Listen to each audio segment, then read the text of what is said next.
the election is really a historical achievement. Having said that, this is only the first step. The gate to the runway has been opened. So there's a difficult liftoff, and then you need to fly to democracy 2.0. That is a sustainable democracy. There are multiple traps lurking on the way. If the dominant mood and narrative is that the immune system of liberal democracy kicked in, and the far-right dominoes are now going to all one by one fall basically automatically, I think this is the recipe for another far-right cycle. You're listening to This Authoritarian Life, a podcast in which we explore everyday human stories to make sense of authoritarian politics.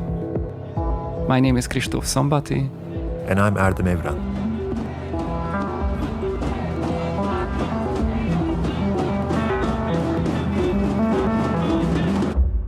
So welcome back, dear listeners of This Authoritarian Life. This is the second episode of our Hungary mini-series.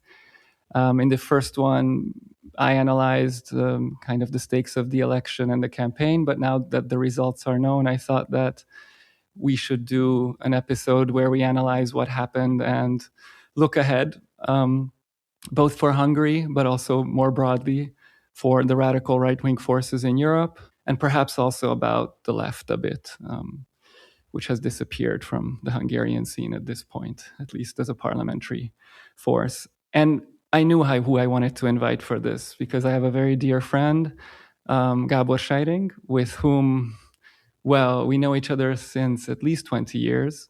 We were in the environmental movement in Hungary in our 20s. We co-founded a Green Party called Politics Can Be Different that got into parliament the same year that Viktor Orbán won a 2/3 majority.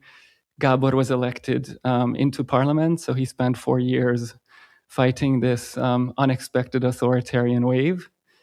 But then he went on to do a PhD, and he's one of the most prolific scholars I know and hardworking scholars in the field. So I'm not going to go through everything he's written about, but he has a book called The Retreat of Liberal Democracy, which gives a political economic analysis of Hungarian illiberalism. And we have co-published several papers together which deal with explaining why this illiberal regime and its settlement worked for 10 years, I think, for society at large. So there's no better person to talk to. He is currently a professor at Georgetown University in Qatar.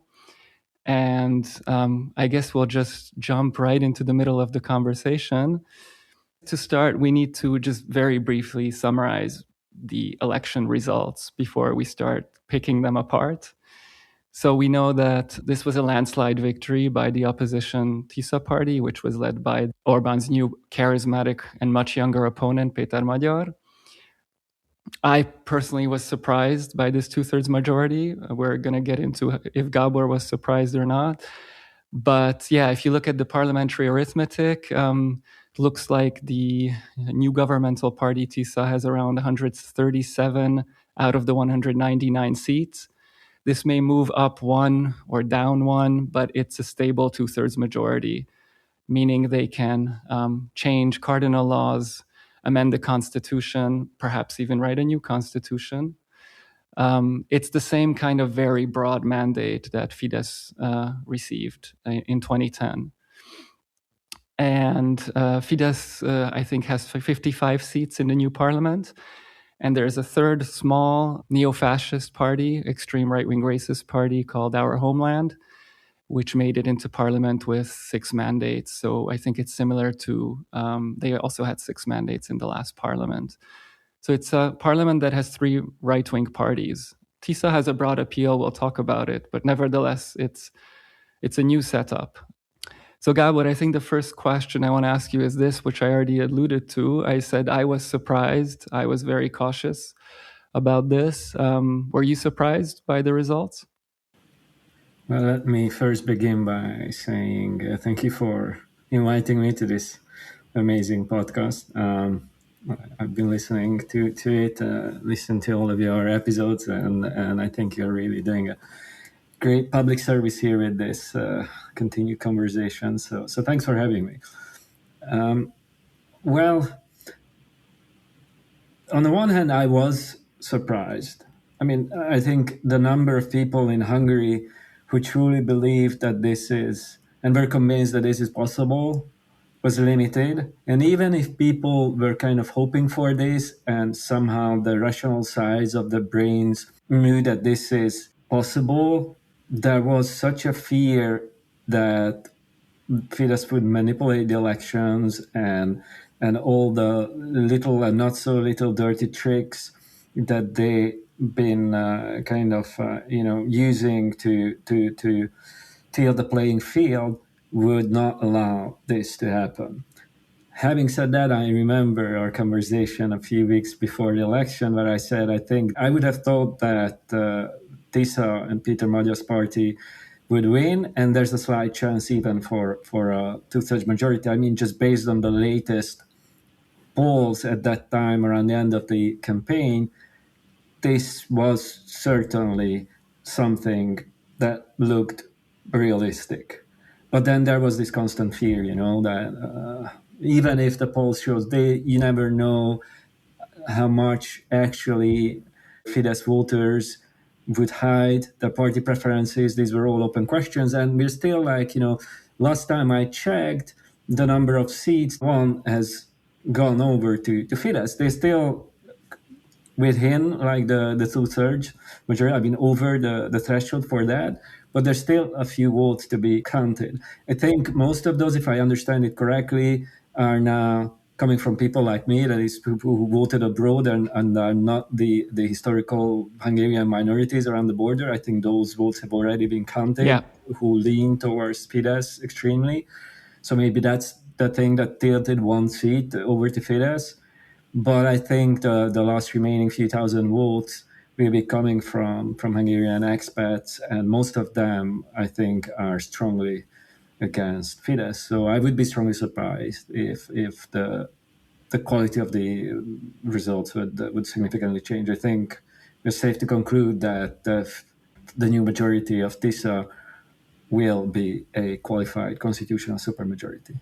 Yeah. I think there's only a mathematical possibility for that not to happen. I think we can rule it out. You already alluded to something, so let me address it kind of head on. Some of the political commentary and debate in Hungary in these last 3 days that followed the election has been about, did we overestimate the authoritarian dimension, the coercive dimension of illiberalism? With some people claiming, well, look, Orbán conceded. Maybe he's more of a Democrat than we thought, or than he was portrayed in the liberal or other press that was not sympathetic to him. I have my views on this. I disagree with this, but let me ask you, how do you see it? I also think that I disagree with this. There were a few people who were really hardcore arguing that this regime cannot be toppled by regular elections. So there were voices like that. But I think those voices were clearly a minority, a few pundits, but the overwhelming majority of serious analysts, political scientists, but also politicians, I think, were arguing that this is doable, and I think they were right.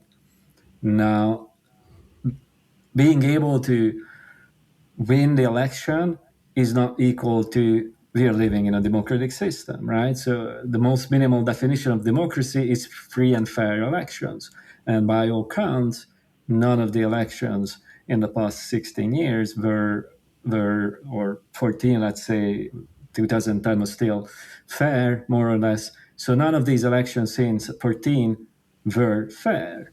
So I think the playing field was tilted to such a degree that somewhere around the 2010s, the regime passed over to this murky territory of hybrid regimes or competitive authoritarian regimes that are just not democratic anymore, yet they have elections that the ruling party uses as a tool for legitimation. But if you look at the colonization of media, public broadcasting, but also private media, how it has been organized and centralized into this private foundation run centrally by Fidesz lieutenants.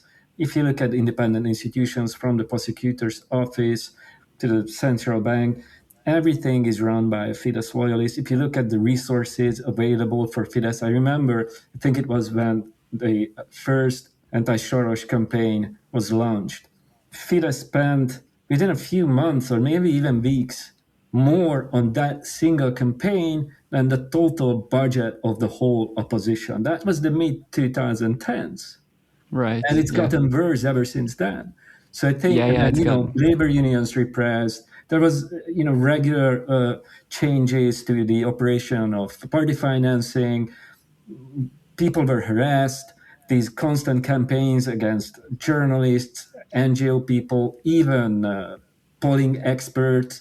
So if you add all this up, I don't think that you can call this a democracy. It's not a full-blown autocracy, right? It's a competitive authoritarian regime that has elections, hence the opposition has the chance to win, but it's just extremely difficult. You need this massive crisis scenario that has really hit Hungary, a convergence of economic and moral crisis.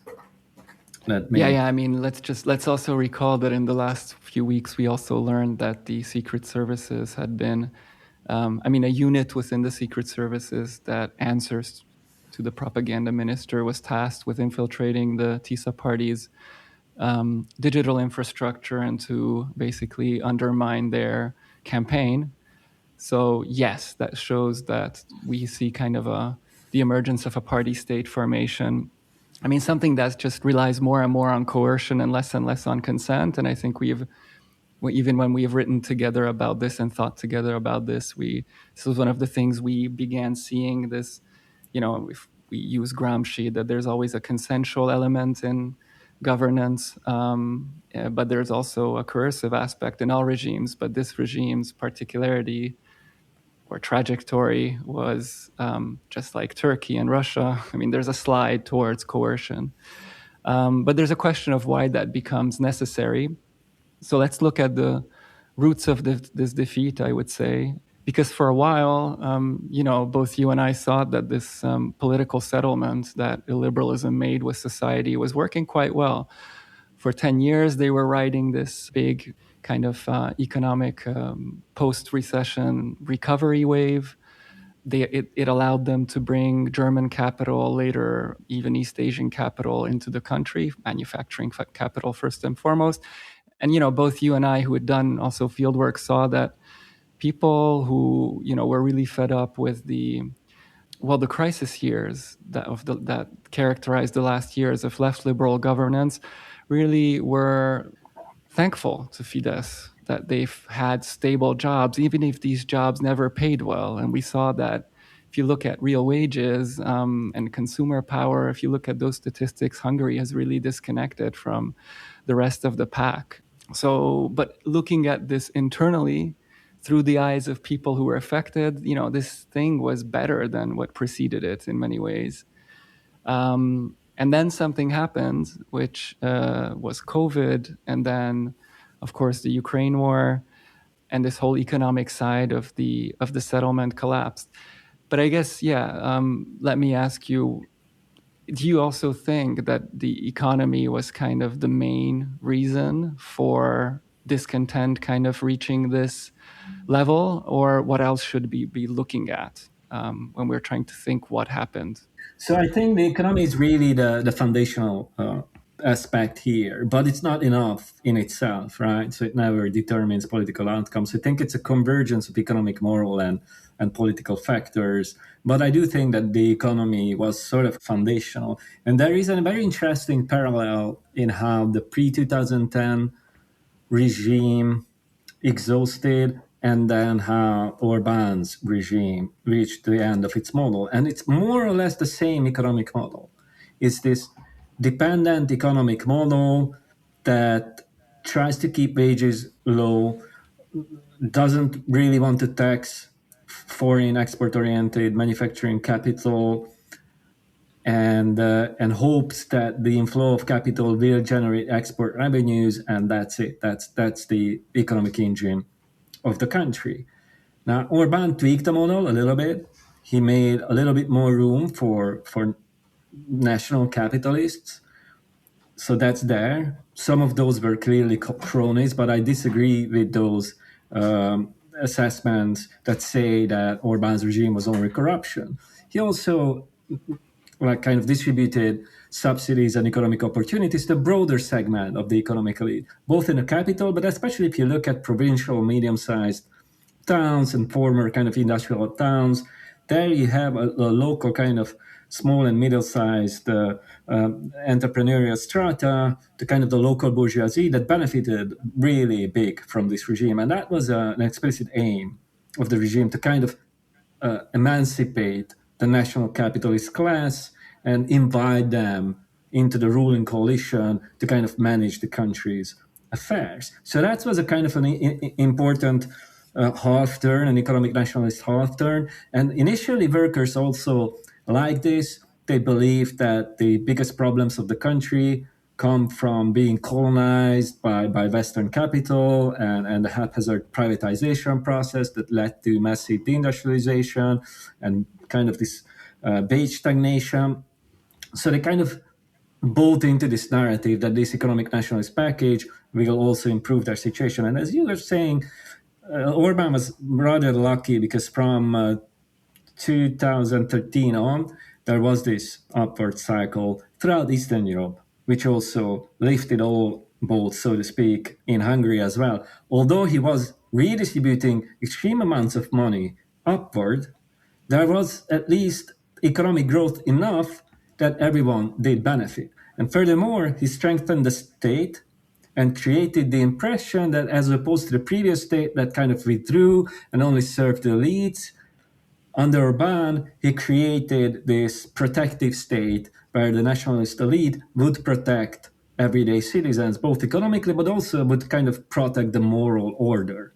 So kind of all the economic and social policies also serve not only an economic policy goal, but also the social legitimation goal, right? So it was a cleverly manufactured system, I think. And as long as this economic cycle lasted, that compromise, that this authoritarian capitalist social contract worked, and EU money played a huge role in that, right? If I may exactly. add that.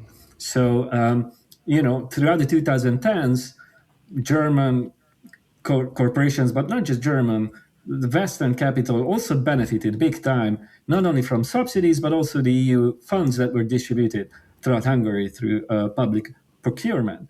So they were very happy. There was this famous kind of editorial by one of the local German newspapers where the editor said that if German investors could vote in Hungary, they would vote, 90% of them would support Viktor Orbán's Fidesz. That was the end of the 2010s. And that played a huge role in buying political support from German conservatives, right? The German car manufacturing class is tightly allied with the German conservative political elite. And they shielded Orbán throughout the 2010s. And that helped him get away with his democratic backsliding and corruption. So that was a really nasty compromise or deal that EU elites made. If you contrast that with Greece, that also tells you a lot about Europe. When it comes to a democratically elected government in Greece that wanted to renegotiate its debt, that went against the financial interests of European elites. The European elites immediately intervened and put down that kind of revolt from Europe's southern periphery. Hungary, it's the opposite. He satisfied the needs of Western financial and productive capital, while at the same time demolished democracy. And that was fine for the European Union for almost 10 years. But then this changed. And then I think there were four shocks that hit the country that was domestically vulnerable. And this kind of interplay of these four external shocks and the domestic vulnerabilities is really important, because Orbán did not change the fundamental structure of the country's growth model. So the domestic economy's ability to create, capture, and distribute value locally did not change. So the domestic value added in exports is one of the lowest throughout the whole OECD. The local economy's ability to innovate is non-existent. So the economy cannot capture value locally. Everything that's being produced goes abroad. Hungary is a cheap labor assembly platform, and that makes the Hungarian economy extremely vulnerable to external shocks, and there were four of those. The first came the COVID shock. That was both an economic shock, but also it signaled the exhaustion of this model that relies on divestment from human services. So Hungary had, I think, the third highest mortality rate initially, the first year. In Europe, only Bulgaria performed worse. And that's directly related to the wholesale destruction of healthcare services in Hungary. And on top of that, it also led to massive inflation and economic downturn in Hungary. So that was the first shock. But they could get away with that because the kind of the failures of the opposition and the war in Ukraine, Orbán could capitalize on that and play this nationalist card. But then came the second shock, which was the inflationary energy shock from the Ukraine crisis. That was a huge shock. And it also coincided with the third shock, which is when the EU elites decided enough is enough. And I think it's not just the corruption and backsliding, but also Orbán's foreign policy stance. It's staunchly pro-Putin, anti-Ukraine stance was the thing that really led EU elites to say that this is enough now. So from 2022, 2023, they just decided to cut the EU funds. And that's a huge loss for the Hungarian economy. Throughout the 2010s, there were years where this reached 4% of the GDP annually. So that's a huge blow. And then the fourth thing is that, I mentioned that Orbán had this partial economic nationalist turn, which led to a really significant drop in FDI penetration. So in the early 2010s, 80%, the value of FDI in Hungary was 80% of the GDP. By the mid-2020s, this dropped to 50%. So that's a significant decline. The core remained, the car manufacturing export, but then there was a drop. And Orbán wanted to kind of offset this by a pivot to East Asian battery manufacturing capital, Chinese, South Korean, Japanese. And I think there's some smart strategy behind that, but the way it was executed was I think, completely disastrous, and it was just another way of relying on cheap Hungarian labor that can be easily exploited and zero environmental regulation. Plus, it completely depends again on external demand. And then around 2024, the demand for electric vehicles collapsed, and with it collapsed the Hungarian battery sector, which was extremely costly because Orbán, again, gave lavish subsidies to de-risk these investments. So it added up to the kind of the already existing financial costs. He had this utility subsidy scheme, which was also jeopardized by the skyrocketing energy prices after the Russian crisis. So if you all end up, it's a massive macroeconomic crisis, wage stagnation. If I may just add one more statistic, and then I will stop here. When Viktor Orbán took over in 2010, the net annual household income measured in purchasing power parity, according to the Eurostat, put Hungary in the upper third of Eastern European EU member states.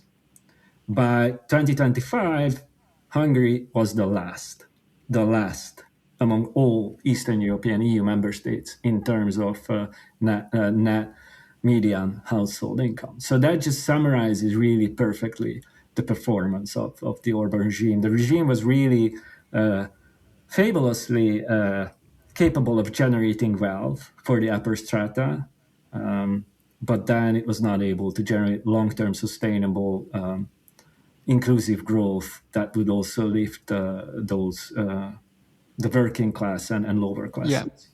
Yeah. And so, I think you outlined the material aspect of this very well. I think, exactly. It was exactly those factors that mattered. But there was also a crisis in moral leadership. Yeah. And I don't want to dwell too long on this, but when you were talking, I remembered in 2019, there was this law introduced by the government to basically allow large corporations to more flexibly kind of administer overwork. It basically allowed them to make people in factories work even more flexibly than before. And there was a pretty big protest wave mobilizing. I think this was the only time that blue-collar workers were mobilized. But this was the moment I was doing research in Western Hungary, in a region where exactly this settlement was really perceived to be working. It's Western Transdanubia, the west of the country, one of these manufacturing hubs that received the extra FDI investments that Gábor is mentioning. And workers, some of them, were telling me that they're really in this double bind. They don't agree with the law. They would like to join the protests and go with the buses to Budapest to be in front of parliament and say no. But at the same time, they were saying, but do I really want to protest against Orbán, who did so much for me? So at that moment, there was really, I could see that moral leadership, that Orbán is the right leader to lead this country and he's done something for the country, was still standing.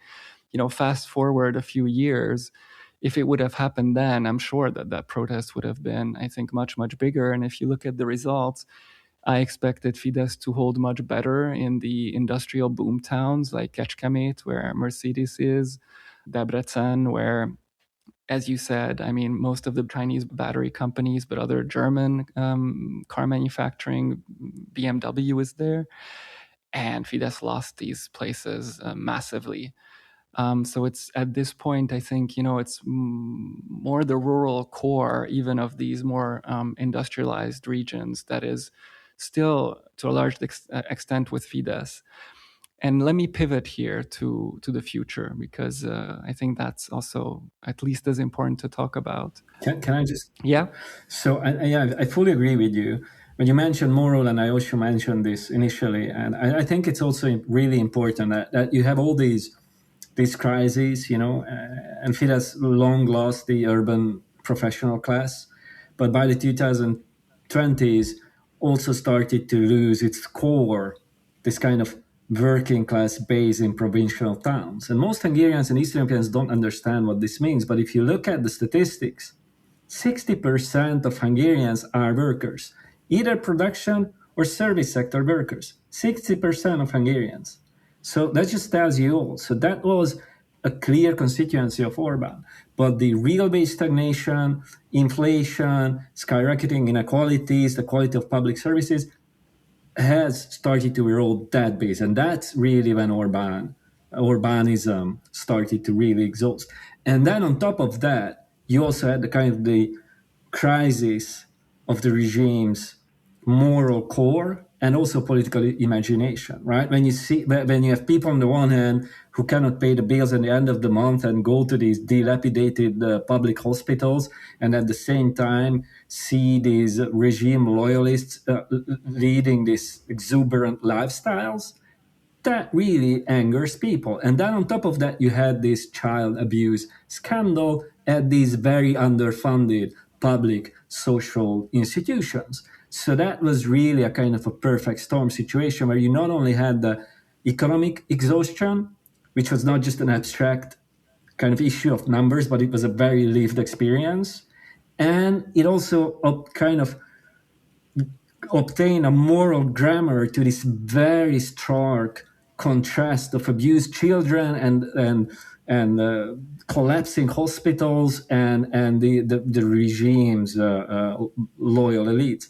And all amidst this, Viktor Orbán's regime had one thing to say to Hungarians, and that is, here's this group to hate, and that's why you are in trouble.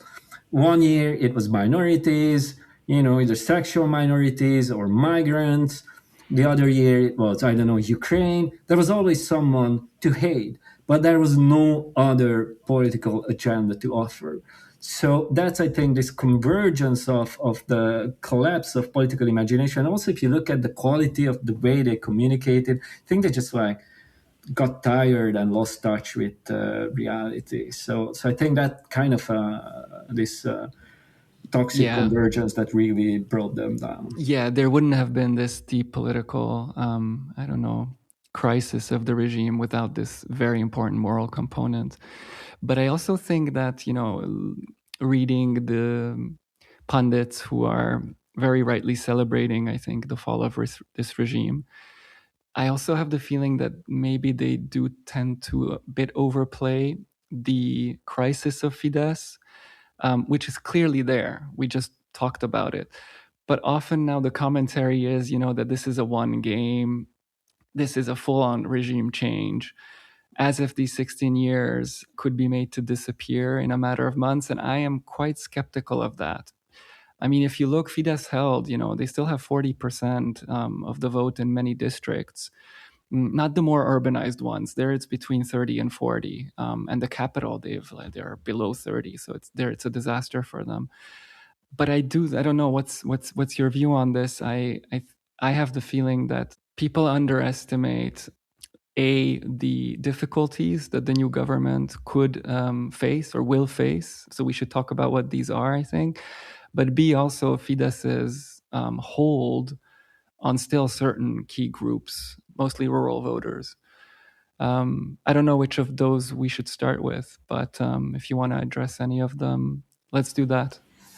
Yeah, surprisingly, I agree with you. I tried to summarize this in the past couple of days, and I converged on the following metaphor. I think the election is really a historical achievement, and everyone is rightfully, absolutely hopeful and overjoyed over this. And I don't want to belittle this. It's really, even being abroad, I started to cry really during that night. So it's absolutely historic. Having said that, this is only the first step. The gate to the runway has been opened, but now this is the runway, and we shouldn't, mistake the runway to the destination. So there's the difficult liftoff, and then you need to fly to democracy 2.0. That is a sustainable democracy, and we're very far from that, I think. And there are multiple traps waiting, lurking on the way. And if the dominant mood and narrative is that this was it, the immune system of liberal democracy kicked in, liberalism has won over illiberalism, and the far-right dominoes are now going to all one by one fall basically automatically, and we're back to the 90s. The bad guys are gone, good guys are back. I think this is the recipe for another far-right cycle. And then we can unpack why I think this is, but this is, I think, a real danger.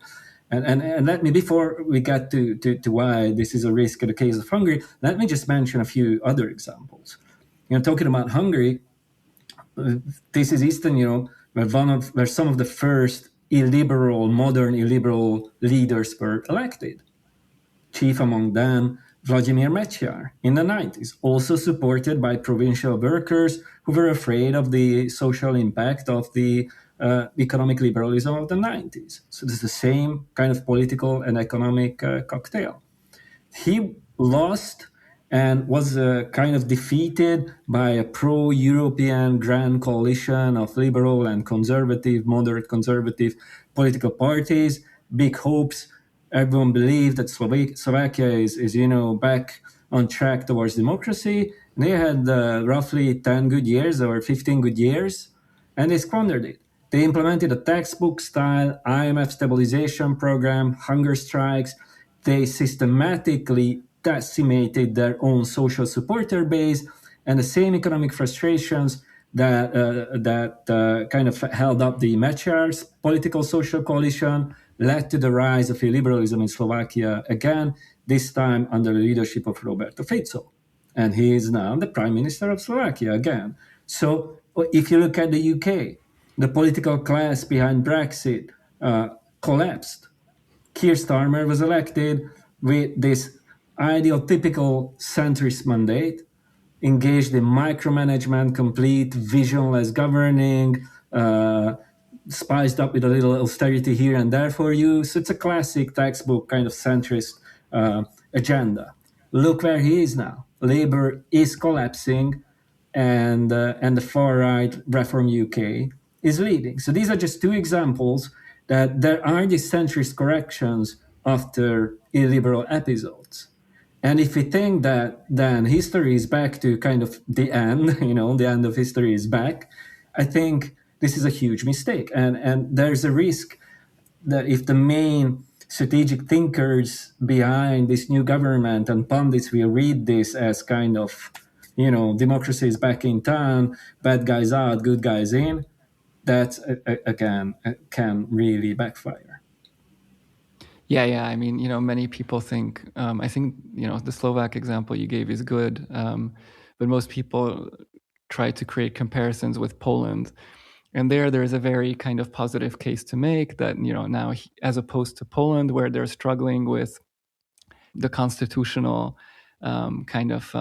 breaks that are still there, and kind of the spokes in the wheels with the president and the judiciary, that as opposed to that, Magyar will have kind of a free sailing because he has this super majority.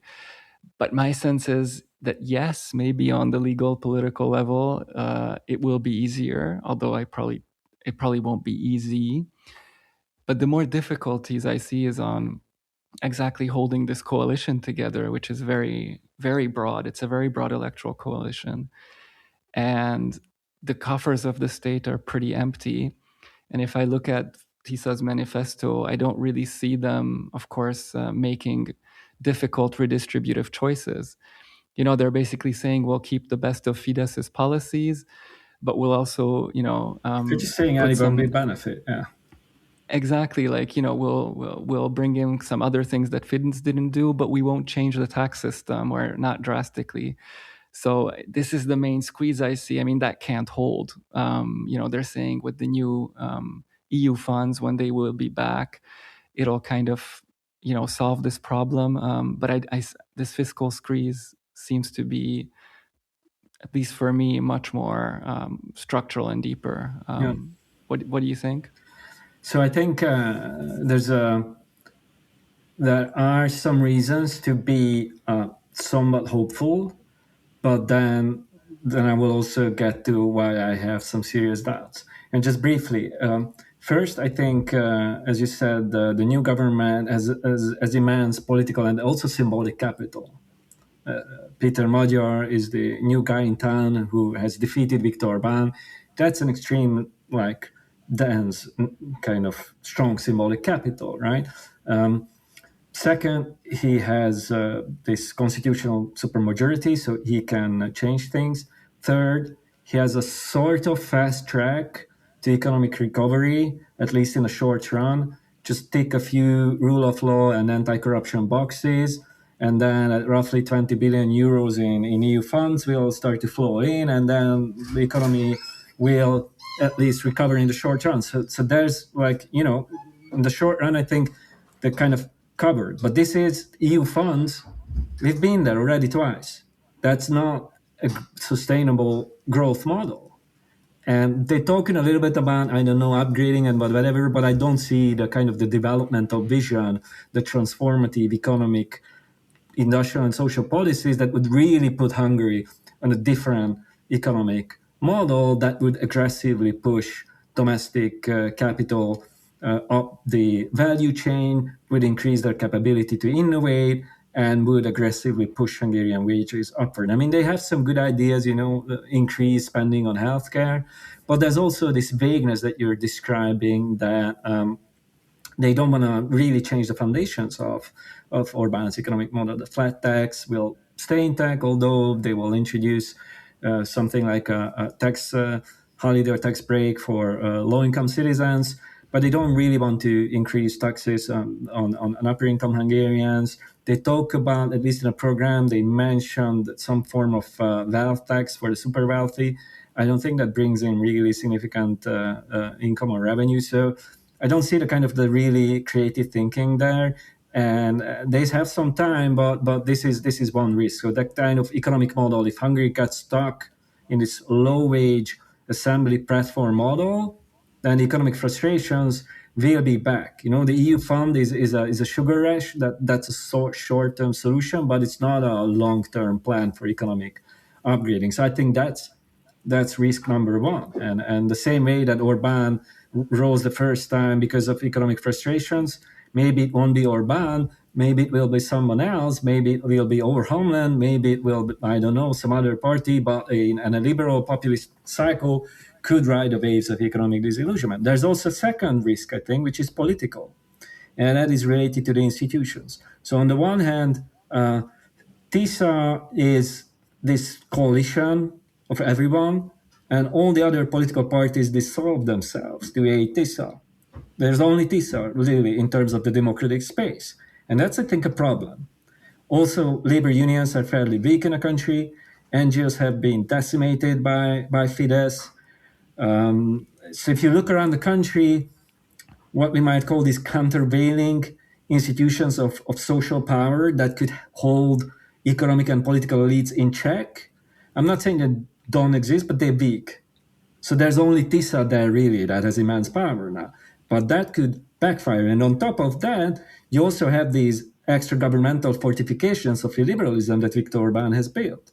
You know, the private foundations, the Matthias Corvinus College, the Danube Institute, the immense wealth that Orbán's oligarchs are sitting on. That's a network of resources that Fidesz can capitalize on. And if, you know, citizens remain detached from political institutions, and I don't see, you know, that's a one-man show, really, Tisza, and created really a buzz. So that's good to see, but that's really just a buzz. It's a kind of a flash mob. It's not, they don't have party constituency. They don't have a well-organized democratic control mechanism built into their system. So people could easily feel alienated again. So that's the kind of the political voicelessness that could feed into another far-right cycle. And then the third is cultural. So there again, he was kind of right to avoid this classic symbolic liberalism and this hard talk about constitutions and rule of law. That was one of the big mistakes of the old opposition. They believe that they can save democracy by talking about democracy, but that's not how it works. You save democracy by actually showing, demonstrating that it works for people. And I think Magyar kind of sensed that, right? But at the whole, his vision for culture and what Hungarian society is pretty much a Fidesz-lite. It's a nationalist vision. It's quite strongly anti-immigrant, and we know, you know, there's this saying that that voters prefer the original to the copy. He's just singing the same anti-immigrant xenophobic song, but at lower volume. But he doesn't really want to change, like kind of, he doesn't offer a kind of inclusive identity that could create a new cultural narrative for Hungarians.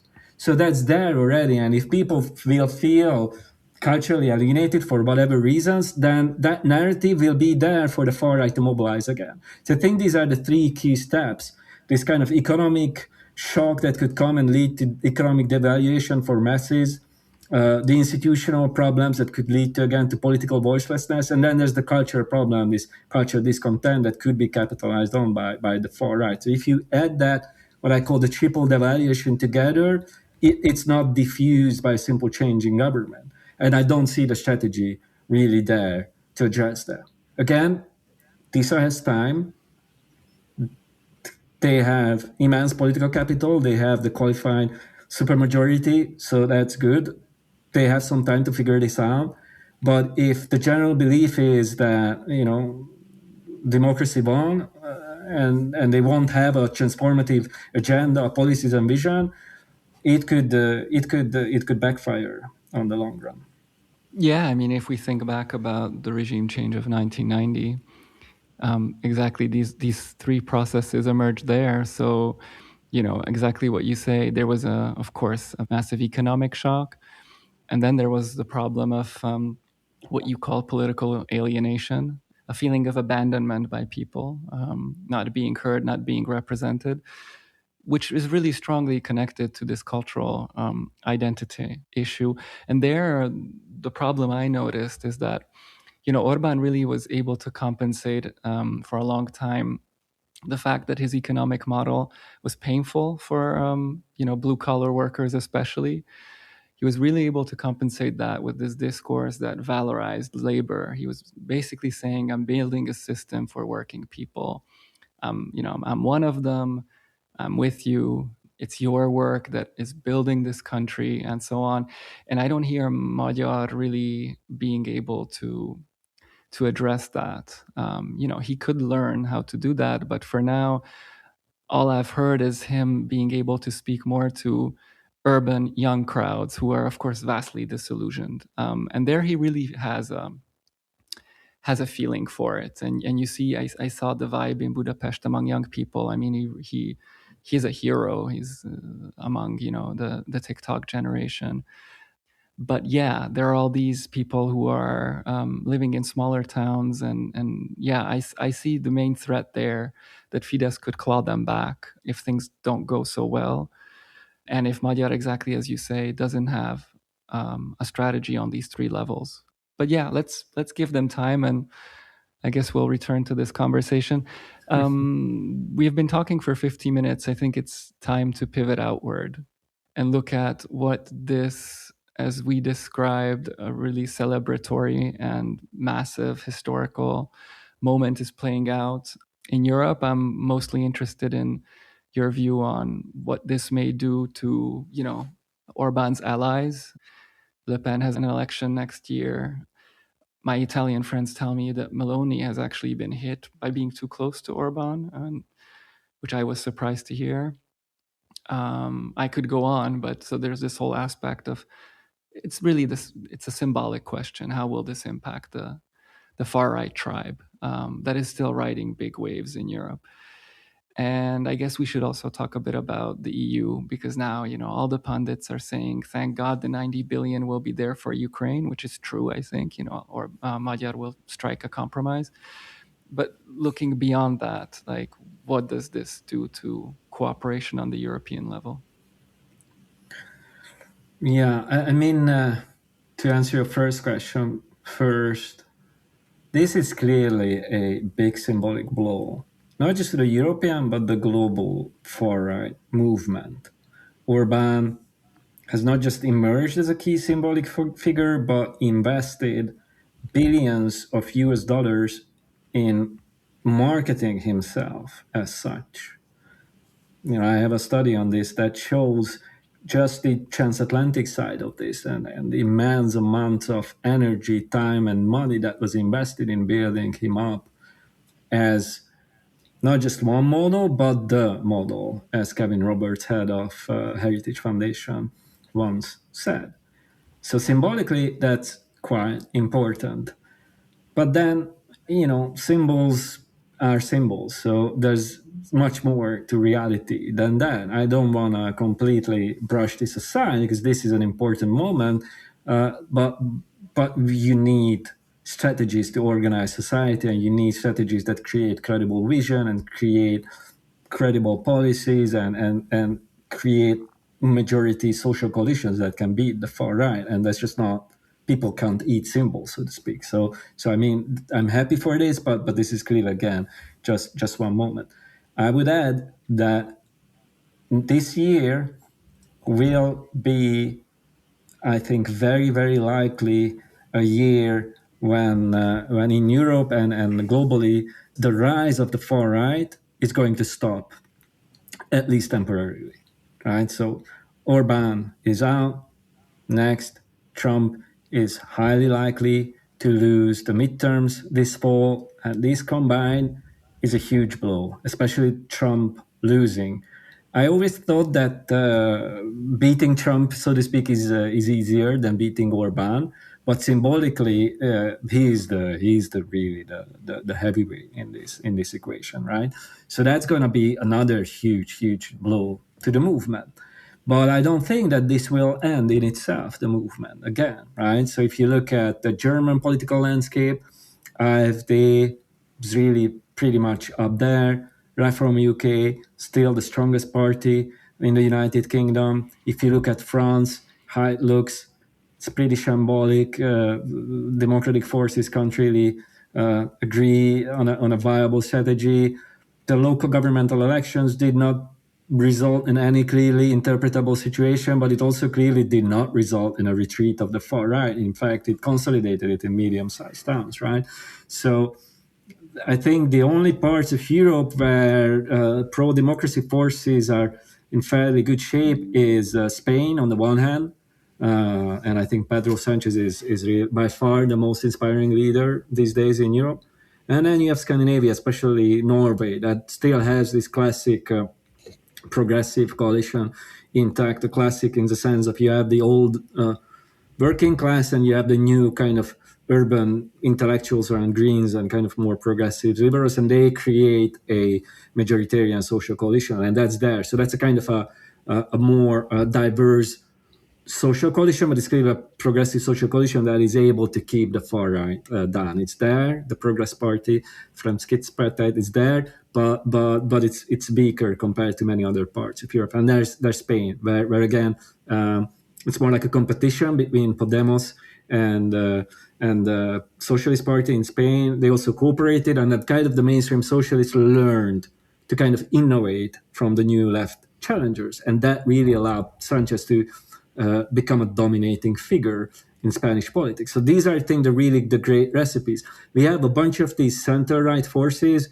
that just, again, sing the songs of the far right, but at a lower volume. I don't think that that's a long-term solution. Every research shows that at the end of the day, it just leads to the stabilization, consolidation, and further rise of the far right. I don't think that Friedrich Merz is the solution. I don't think that Ursula von der Leyen is the solution. They're just increasingly cooperating with the far right also in the European Parliament. And by the way, Péter Magyar is a member of that. His MPs are the member of that European People's Party that is increasingly choosing to cooperate with the Patriots and other far right factions in the European Parliament if it comes to environmental or social regulation. So, there's also this convergence of the center right and the far right, and Hungary could be one example of that. Magyar could play an interesting role in the EPP. I was thinking, because he can't really allow himself to align himself too much with the Patriots. That wouldn't really serve his goal. So I was wondering, what his strategy will be there. We'll see. Right. So should we come finally to, do you still want to talk about the left? We have touched on the far-right forces a bit. Yeah. I just mentioned Spain and Norway. I think some of the last remaining good examples. But isn't Spain going down? With Sanchez doesn't have a strong majority there. He doesn't have a strong majority, but where does the Socialist Party have a strong majority? Now the latest polls show him that he could win again.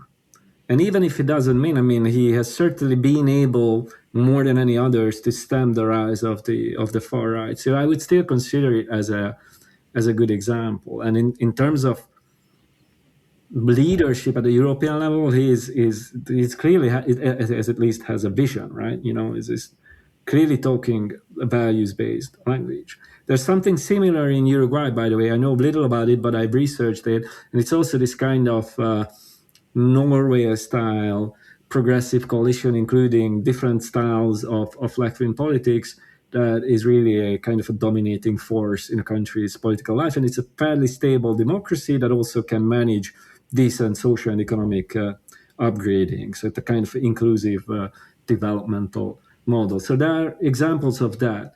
But if you look at Eastern Europe, specifically Hungary now joining Poland, Poland now has again a left-wing faction in the parliament, but it's really weak for a period.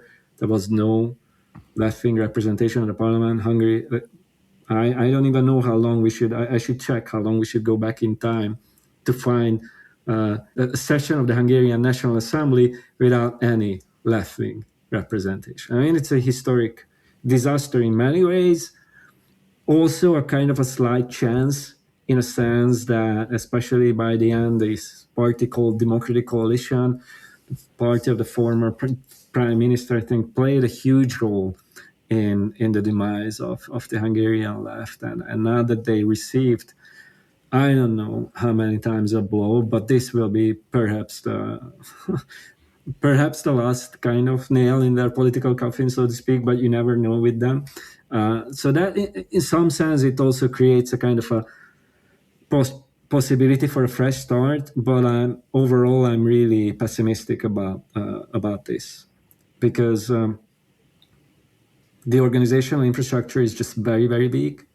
I think around 2010 or the end of 2000s, the progressive scene was much more organized. You have a new few outlets, but the kind of the social infrastructure is, I think, is weaker, and Péter Magyar has immense social capital, has a fast track to economic recovery. So I don't see any problems for him in the next 2 or 3 years, and then will come the elections, and the question will be him or some form of far right, either or Homeland or Fidesz or their sort of coalition, and then everyone will argue again that this is not the time to divide the opposition. And I don't think that Péter Magyar will change the electoral law. And we haven't talked about this. Yeah, I was going to come to that, yeah. Yeah, and this is, I think, one of the biggest questions, right? It talks about limiting or capping the term of the prime minister. It's a kind of a interesting solution borrowed from presidential regimes. I don't mind it, but that's more like a symbolic thing.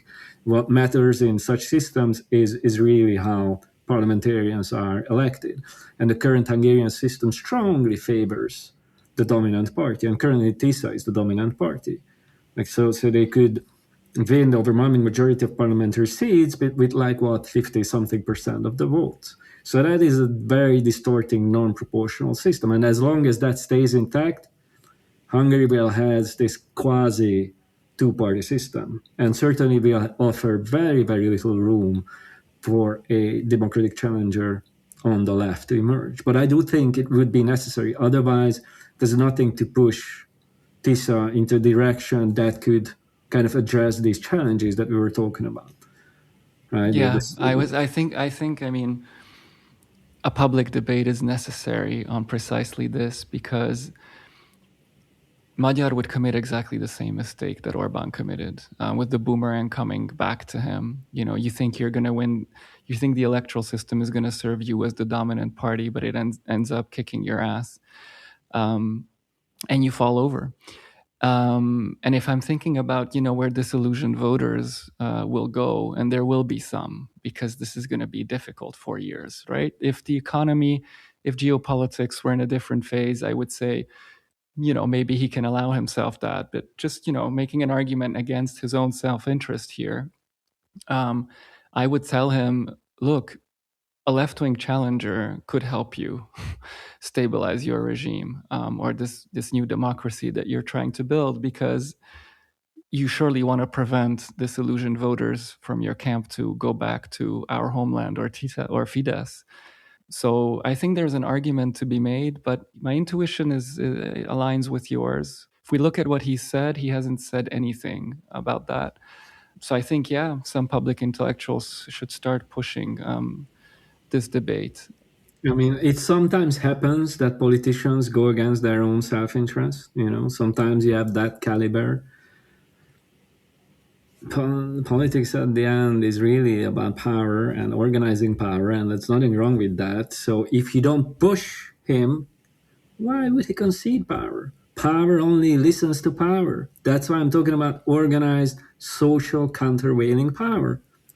And it's very weak in a country. Who will keep Péter Magyar in check? There's only Viktor Orbán to do that. And that's a horrible prospect. That's right. That's right. I mean, we've talked about this before. I mean, let's end here.